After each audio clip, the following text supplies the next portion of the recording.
আপোনালোক সকলোৰে ভাল ইয়াত গোটেই ব্যৱস্থা পাতি ভাল কৰি হৈছে ঠিক আছে আজি আমাৰ এই সুন্দৰ অধিৱেশনত আমাৰ মাজত উপস্থিত শ্ৰীমন্ত শংকৰদেৱ সংঘৰ সন্মানীয় পদাধিকাৰ আৰু আমাৰ সকলোৰে শ্ৰদ্ধাৰ শ্ৰী ভৱেন্দ্ৰনাথ ডেকা ডাঙৰীয়া প্ৰধান সম্পাদক কুশল ঠাকুৰীয়া ডাঙৰীয়া উপ পদাধিকাৰ শ্ৰী চন্দ্ৰ হাজৰিকা ডাঙৰীয়া আমাৰ মাজত উপস্থিত আমাৰ সকলোৰে শ্ৰদ্ধাৰ প্ৰাক্তন পদাধিকাৰ বাপ শ্ৰী কমলাকান্ত গগৈ ডাঙৰীয়া যুটীয়া সম্পাদক দেৱাঞ্জন বৰা ডাঙৰীয়া তুষেশ্বৰ বৰা ডাঙৰীয়া ডক্টৰ মৃণাল কুমাৰ বৰুৱা ডাঙৰীয়া অচ্যুত কৃষ্ণ কলিতা ডাঙৰীয়া বিজয় কুমাৰ শুক্লা ডাঙৰীয়া ডক্টৰ অশোক বৰা ডাঙৰীয়া মহাপুৰুষ শ্ৰীমন্ত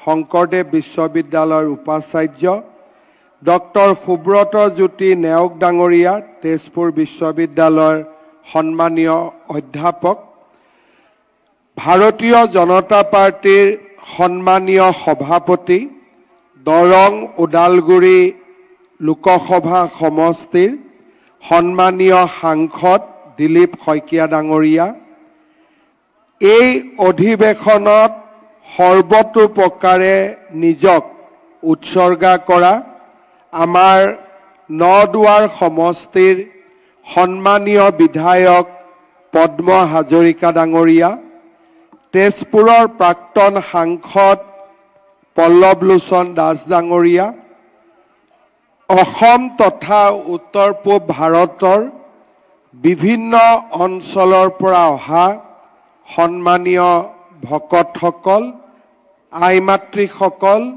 আৰু যুৱক যুৱতী বন্ধু বান্ধৱীসকল শ্ৰীমন্ত শংকৰদেৱ সংঘৰ ৯৫ সংখ্যক বাৰ্ষিক অধিৱেশনৰ এই পবিত্ৰ উপলক্ষত মই সৰ্বকালৰ সৰ্বশ্ৰেষ্ঠ মহাপুৰুষ শ্ৰীমন্ত শংকৰদেৱলৈ গভীৰ শ্ৰদ্ধাৰে ভক্তিভৰা প্ৰণিপাত নিবেদন কৰিছোঁ অসমীয়া জাতিৰ প্ৰাণ প্ৰতিষ্ঠাতা মহাপুৰুষ শ্ৰীমন্ত শংকৰদেৱ আছিল সকলো গুণৰ আকৰ গুৰুজনাৰ কৰ্মৰাজি মাহাত্ম্য আৰু গুণাৱলীৰ পৰিসৰ অতি বিস্তৃত বিশাল আৰু চিৰ প্ৰবাহমান তেৰাৰ বিশাল কৰ্মৰাজিয়ে আমাৰ সাহিত্য সংস্কৃতি আৰু সভ্যতাৰ অমূল্য সম্পদ আৰু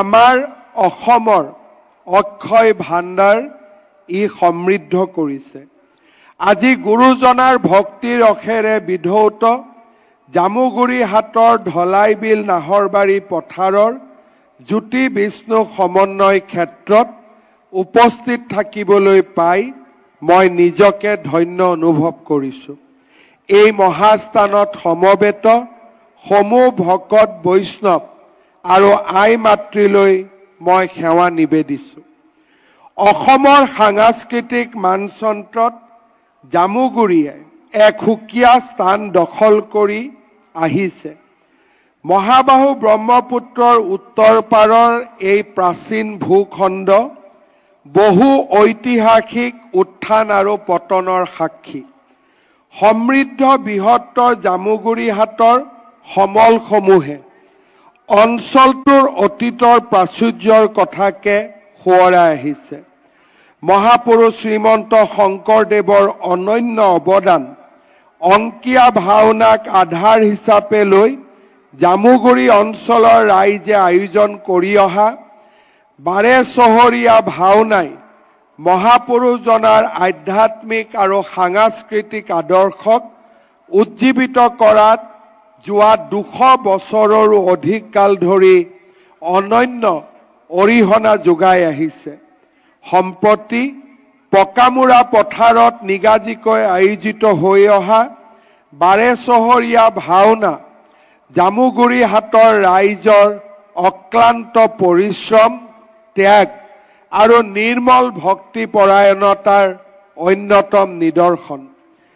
জামুগুৰিহাটৰ সুসন্তান নৃত্য বিশাৰদ, শংকৰী সংস্কৃতিৰ ওজা সাধক, পাহাৰ ভৈয়ামৰ সাংস্কৃতিক সেতুবন্ধনৰ অগ্ৰণী সত্তা, শোণিত কোঁৱৰ গজেন বৰুৱাৰ দৃঢ় প্ৰয়াসৰ বাবেই দেশৰ সাংস্কৃতিক পৰিমণ্ডলত বাৰেচহৰীয়া ভাওনা স্বকীয় পৰিচয়েৰে জিলিকি উঠিবলৈ সক্ষম হ'ল।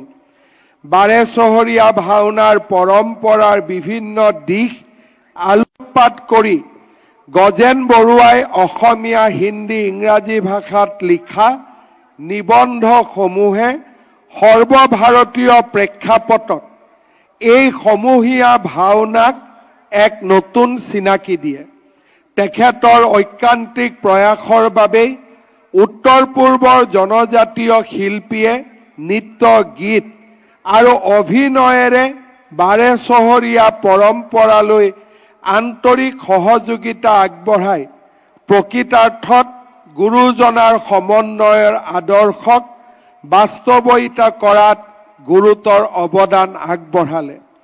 এনে এক সমৃদ্ধ ভূখণ্ডত শ্ৰীমন্ত শংকৰদেৱ সংঘৰ ৯৫ সংখ্যক অধিৱেশনৰ আয়োজনে গুৰুজনাৰ অৱদানৰ প্ৰতি অঞ্চলটোৱে লৈ অহা ভূমিকাৰ পুনৰ অৱলোকনৰ সুযোগ দিছে।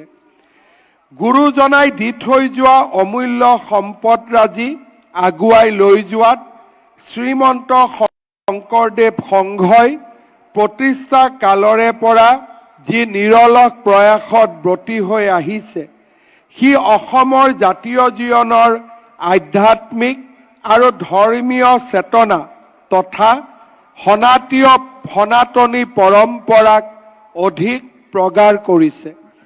গুৰুজনাই আমাৰ জাতিটোক একতাৰ দোলেৰে বান্ধিছিল, ভিন্নতাৰ মাজত সমন্বয়ৰ সোঁত বোৱাইছিল, জাতিটোত নতুন প্ৰাণৰ সঞ্চাৰ কৰিছিল আৰু জাতিটোক বিশ্বজনীনতা প্ৰদান কৰিছিল। মহাপুৰুষৰ এই অৱদানৰাজিক বিশুদ্ধ ৰূপত প্ৰচাৰ আৰু প্ৰসাৰত শ্ৰীমন্ত শংকৰদেৱ সংঘই যি অহোপুৰুষাৰ্থ কৰি আহিছে, সেয়া নিতান্তই প্ৰশংসাৰ যোগ্য। কেৱল ধৰ্মীয় আৰু আধ্যাত্মিক দিশতে সীমাবদ্ধ নাথাকি আৰ্থ, সামাজিক, শৈক্ষিক আৰু বৌদ্ধিক কৰ্মৰাজিৰে গুৰুজনাৰ আদৰ্শক বিশ্ব দৰবাৰত প্ৰতিষ্ঠা কৰাৰ বাবে শ্ৰীমন্ত শংকৰদেৱ সংঘই একনিষ্ঠভাৱে যি কৰ্মযজ্ঞত অৱতীৰ্ণ হৈছে, সি অসমৰ জাতীয় জীৱনক অধিক সমৃদ্ধ কৰিছে। অসমৰ সমাজ জীৱনলৈ শ্ৰীমন্ত শংকৰদেৱ সংঘৰ যি মহান অৱদান, এই অৱদানৰ কথা সোঁৱৰি মই শ্ৰীমন্ত শংকৰদেৱ সংঘৰ কেইবাখনো বাৰ্ষিক অধিৱেশনত শ্ৰীমন্ত শংকৰদেৱ সংঘক অসমৰ একমাত্ৰ শুদ্ধ জাতীয় অনুষ্ঠান বুলি কেইবাবাৰো উল্লেখ কৰিছো। শ্ৰীমন্ত শংকৰদেৱ সংঘই বিশ্ববিদ্যালয়ৰ জৰিয়তে অসমৰ শৈক্ষিক আৰু বৌদ্ধিক পৰিমণ্ডলক আজি এক বিশুদ্ধ বৈষ্ণৱ প্ৰাণেৰে সঞ্চাৰিত কৰিছে আৰু বিভিন্ন কৰ্মৰাজিৰ মাজেৰে শ্ৰীমন্ত শংকৰদেৱ সংঘই আমাৰ জাতিটোক একতা আৰু সমন্বয়ৰ দোলেৰে বান্ধিবলৈ অক্লান্ত অৱদান আগবঢ়াইছে। শ্ৰীমন্ত শংকৰদেৱ সংঘৰ প্ৰতিখন অধিৱেশনে আমাৰ অসমীয়া জাতিটোক শক্তিশালী কৰিছে আৰু চাওঁতে চাওঁতে সংঘই আজি 100টা বছৰৰ এক পৰিক্ৰমা অত্যন্ত গৌৰৱেৰে সৈতে পাৰ কৰিছে। আজি আমি জামুগুৰিহাটত সংঘৰ 95 সংখ্যক অধিৱেশনত উপস্থিত আছো। তেৰাৰ ওচৰত ভগৱানৰ ওচৰত প্ৰাৰ্থনা কৰিম এনেকৈ যাতে সংঘৰ শতবাৰ্ষিকী অনুষ্ঠানতো উপস্থিত থকাৰ আমাৰ সৌভাগ্য হয়, কাৰণ সংঘৰ 100তম বাৰ্ষিক অনুষ্ঠান কেৱল ব্যক্তিগতভাৱেই নহয়, অসমৰ বাবেই ই এক ডাঙৰ মাইলৰ খুঁটাত পৰিণত হ'ব। মই সংঘৰ পদাধিকাৰ বাপকে ধৰি আটাইকে শতবাৰ্ষিকীৰ প্ৰাক মুহূৰ্তত আকৌ এবাৰ শ্ৰদ্ধা নিবেদন কৰিছো আৰু মই বিশ্বাস ৰাখো যে সংঘই 100টা বছৰ পাৰ হোৱাৰ পৰিক্ৰমা অত্যন্ত গৌৰৱেৰে সৈতে পাৰ কৰিব। ৰাজনীতিত যোগ দিয়াৰে পৰা শ্ৰীমন্ত শংকৰদেৱ সংঘৰ বিভিন্ন মহান কৰ্মৰাজিৰ লগত সৰুকৈ হলেও যোগ হৈ থকাৰ মই সুবিধা পাইছিলো। বিশেষকৈ অসমৰ শিক্ষামন্ত্ৰী হিচাপে শ্ৰীমন্ত শংকৰদেৱ বিশ্ববিদ্যালয়ৰ আইন প্ৰণয়ন কৰা, পৰৱৰ্তী সময়ত ৰাইডিঙিয়াত বিশ্ববিদ্যালয়ৰ স্থায়ী ভৱন স্থাপনত কিছু হলেও অৰিহণা যোগোৱাৰ সৌভাগ্য হোৱা, আমাৰ থিফ ক্ৰেডিট ছচাইটিক উত্তৰণৰ পথলৈ লৈ যোৱা, এই গোটেইবিলাক কৰ্মযজ্ঞৰ লগত নিজকে জড়িত কৰাৰ যি মই সুযোগ পাইছিলো, সেয়া মই মোৰ ৰাজনৈতিক জীৱনৰ অন্যতম প্ৰাপ্তি বুলি অনুভৱ কৰোঁ। শ্ৰীমন্ত শংকৰদেৱৰ ধৰ্মমত আছিল ভাগৱতৰ আধাৰত গঢ় লোৱা এক উদাৰ ধৰ্মীয় চেতনা। ভাগৱতৰ সৈতে তেৰাই যুক্ত কৰিছিল প্ৰাচীন পৰম্পৰাক। বহু দেৱ দেৱীৰ মাজত ভক্তসকল বিভ্ৰান্ত হোৱাৰ পৰিৱৰ্তে এক কেন্দ্ৰীয় বিন্দুত আধ্যাত্মিক মনোনিৱেশ কৰাৰ সুবিধাৰ বাবে ভাগৱতৰ এক ঈশ্বৰৰ উপাসনাৰ পদ্ধতিটো তেৰাই আঁকোৱালি লৈছিল।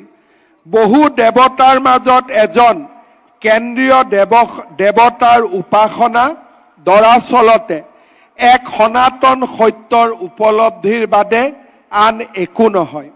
শ্ৰীমন্ত শংকৰদেৱে ভাগৱতক গুৰুত্ব দি কীৰ্তনত এই বুলি কৈছিল, ধৰিও কুমাৰ কালে ভাগৱত ধৰ্ম। আকৌ দশমত তেওঁ উল্লেখ কৰিছিল, শুনিওক সৰ্বজন কৃষ্ণক অৰ্পিয় মন মহাভাগৱত কথাষাৰ, ইছে পুৰাণৰ সূৰ্য ভকতিৰ প্ৰকাশক সমস্ত বেদৰো সাৰোদ্ধাৰ। গুৰুজনাই গুৰু, দেৱ, নাম, ভকত এই চাৰি তত্ত্বক সাৰথি কৰি ভক্তি মাৰ্গৰ প্ৰৱৰ্তন কৰিছিল। একশৰণ হৰিনাম ধৰ্মৰ তত্ত্ব হৈছে ভগৱান কৃষ্ণই একক পৰম সত্তা আৰু তেওঁৰ উপাসনা কৰিলেই জীৱৰ আত্মিক কল্যাণ সাধন হয়। ভক্তই ভগৱন্তৰ নামৰ মাজেৰে ভগৱন্তক বিচাৰি পাব পাৰে। গীতাৰ তত্ত্ব আৰু ভাগৱতৰ আখ্যানৰ ৰস হৈছে নৱবৈষ্ণৱ ভক্তি আন্দোলনৰ ঘাই আধাৰ। শংকৰদেৱে কৃষ্ণ চৰিত্ৰৰ মাজেৰে এজন ঈশ্বৰক ভজন কৰাৰ সহজ আৰু অনাড়ম্বৰ পথ আমাক আগুৱাই লৈ যায়। অসমীয়াৰ আধ্যাত্মিক, সাংস্কৃতিক আৰু সামাজিক জীৱনলৈ শ্ৰীমন্ত শংকৰদেৱে আগবঢ়োৱা অৱদানৰ গভীৰতা আমি বিশেষকৈ তেৰাৰ সাহিত্যিক সৃষ্টিৰ মাজেদি অনুভৱ কৰোঁ। গুৰুজনাই নামঘৰ স্থাপন কৰি ধৰ্ম আৰু সংস্কৃতিৰ চৰ্চাৰ ভেটি গঢ়িছিল। বৰগীত আৰু অংকীয়া ভাওনাৰ সৃষ্টিয়ে গুৰুজনাই অসমীয়া সংস্কৃতিত আপুৰুগীয়া সম্পদৰ সংযোজন কৰিছিল। পত্নী প্ৰসাদ, কালিয়া দমন, কেলিগোপাল, ৰুক্মিণী হৰণ, পাৰিজাত হৰণ আৰু ৰাম বিজয় নাট ৰচনা কৰি আৰু ভাগৱতৰ কেইবাটাও স্কন্ধ আৰু উত্তৰাকাণ্ড ৰামায়ণৰ দৰে সংস্কৃত শাস্ত্ৰসমূহ অসমীয়ালৈ অনুবাদ কৰি তেৰাই ৰাজ্যত নতুন আধ্যাত্মিক জাগৰণৰ সৃষ্টি কৰিছিল। মহাপুৰুষজনাৰ জীৱনৰ কীৰ্তিস্তম্ভ কীৰ্তন ঘোষাৰ লগতে গুণমালা, ভক্তি প্ৰদীপ, ভক্তি ৰত্নাকৰ, নিমি নৱসিদ্ধ সংবাদ আৰু অনাদি পাতনৰ দৰে ভক্তিতত্ত্ব প্ৰকাশক গ্ৰন্থসমূহে মহাপুৰুষজনাৰ উচ্চ মানসিকতা, বিশাল পাণ্ডিত্য তথা চিন্তাৰ ব্যাপকতাৰ স্বাক্ষৰ বহন কৰিছে। গুৰুজনাৰ অদ্বিতীয় সৃষ্টি সত্ৰীয়া নৃত্যই ভাৰতৰ ধ্ৰুপদী নৃত্যৰ জগতখন সমৃদ্ধ কৰিছে। গুৰুজনাৰ সৃষ্ট সাহিত্য কেৱল ধৰ্মীয় গ্ৰন্থ নহয়, ই অসমীয়া সমাজ চেতনাৰ ৰূপান্তৰৰ এক শক্তিশালী মাধ্যম। বাণীকান্ত কাকতিদেৱে শংকৰদেৱৰ আধ্যাত্মিক অৱদানক অসমীয়া জীৱনৰ উৎকৰ্ষৰ দিশত এক চতুৰংগ দান বুলি অভিহিত কৰিছে। প্ৰথমতে বহু দেৱতাৰ মাজত একমাত্ৰ প্ৰধান দেৱতাৰ সন্ধানৰ যোগে সমাজক বহু সত্যৰ ভিতৰত সনাতন সত্য উপলব্ধিৰ পথ দেখুওৱা। দ্বিতীয়তে কৰ্ম ধৰ্মৰ জটিলতা আৰু আড়ম্বৰ অতৰাই মানৱ জীৱনক মুক্ত কৰাৰ প্ৰচেষ্টা।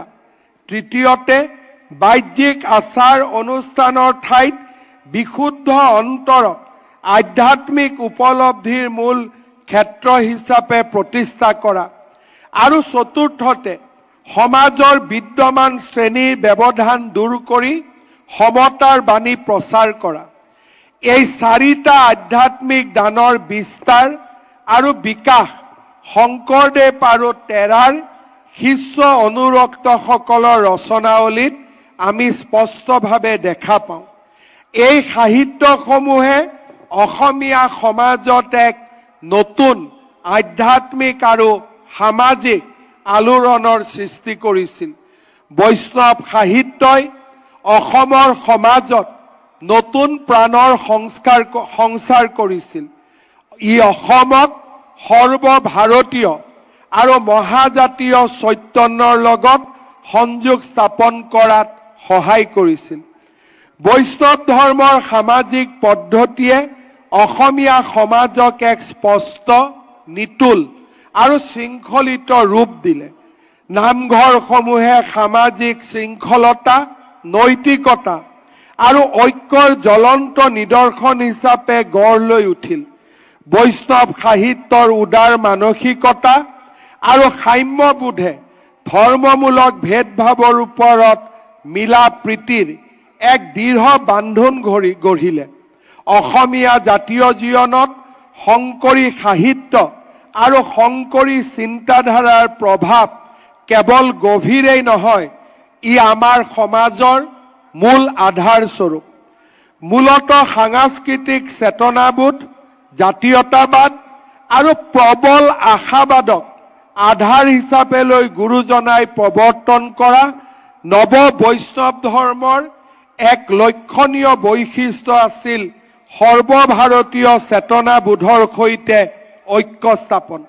ভাৰতৰ লগত অসমৰ সম্বন্ধ অতি প্ৰাচীন যদিও মহাপুৰুষ শ্ৰীমন্ত শংকৰদেৱৰ সময়ৰ পৰাহে অসমে সাংস্কৃতিক ক্ষেত্ৰত সৰ্বভাৰতীয় ৰূপ পৰিগ্ৰহ কৰে।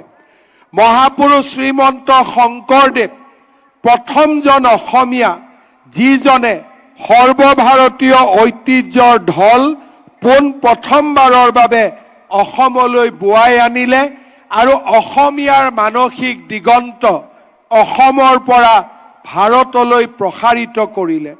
মহাপুৰুষ শ্ৰীমন্ত শংকৰদেৱে আনুষ্ঠানিক শিক্ষা আৰম্ভ কৰিছিল মহেন্দ্ৰ কন্দলীৰ সংস্কৃতিক টোলত।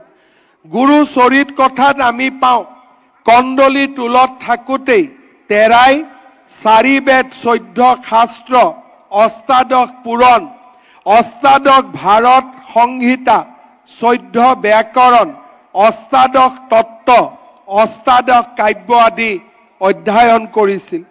বেদ, পুৰাণ, মহাকাব্য এই সকলোতে ভাৰত ভূমিক এক পুণ্য ভূমি হিচাপে গ্ৰহণ কৰা হয়।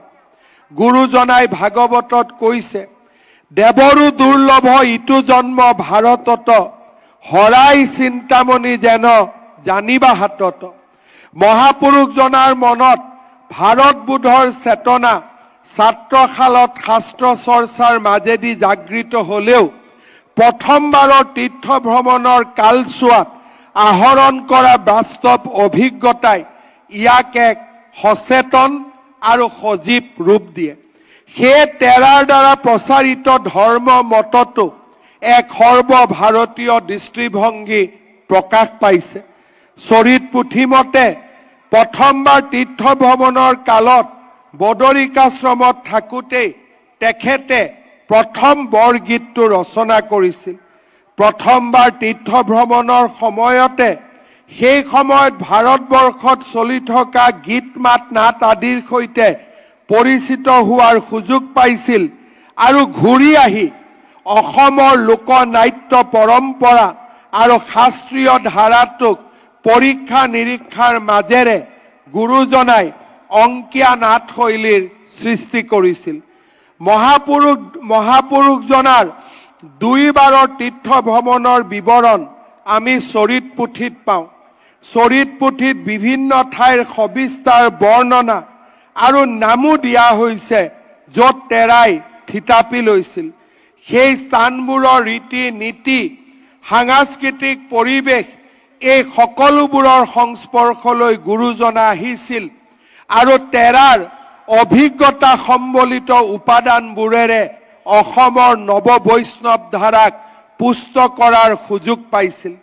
গুৰুজনাৰ ৰচনাত ভাৰত শব্দৰ বাৰম্বাৰ উল্লেখেই ভাৰত চেতনা তেৰাৰ মন মানসিকতাত যে সক্ৰিয়ভাৱে ক্ৰিয়াশীল হৈ আছিল সেই কথাৰ উমান দিয়ে। নদী, পৰ্বত, পাহাৰ আদিৰ নাম এই তীৰ্থ ভ্ৰমণৰ বৰ্ণনাত পোৱা যায়। ভাৰতবৰ্ষৰ প্ৰতি থকা গুৰুজনাৰ আকৰ্ষণৰ কথা বৰগীতত পোৱা যায়। কীৰ্তন ঘোষাৰ বিভিন্ন স্থানতো ভাৰতৰ উল্লেখ আছে। এনেদৰে কোনদিনা ইটো শৰীৰ পৰয়, কেতিক্ষণে নেয়জম, আউৰ কি চেণ্ঠৰে, ভাৰত ভূমিতে শুই বাহা মনুষ্য জনম। অসমৰ মহাপুৰুষীয়া বৈষ্ণৱ ধৰ্মত ভাৰতীয় ৰাষ্ট্ৰীয়বাদৰ আৰু ভাৰত ভূমিৰ প্ৰতি থকা অক্লান্ত মৰম আৰু শ্ৰদ্ধাৰ উমান পোৱা যায়। সেয়েহে আমাৰ ৰাজ্য চৰকাৰেই হওক বা শ্ৰীমন্ত শংকৰদেৱেই হওক বা অসমীয়া জাতিৰ সন্মুখত থকা এক ডাঙৰ প্ৰত্যাহ্বানেই হ'ল মহাপুৰুষ শ্ৰীমন্ত শংকৰদেৱক সৰ্বভাৰতীয় প্ৰেক্ষাপটত প্ৰতিষ্ঠা কৰা। মহাপুৰুষজনাৰ অন্তৰত যি ভাৰত ভূমিৰ প্ৰতি প্ৰেম নিহিত হৈ আছিল, পঞ্চদশ শতিকাত আমি দেখা সকলোবোৰ গুৰু আৰু মহাপুৰুষৰ ভিতৰত মহাপুৰুষ শ্ৰীমন্ত শংকৰদেৱ আছিল অন্যতম একক আৰু ব্যতিক্ৰম।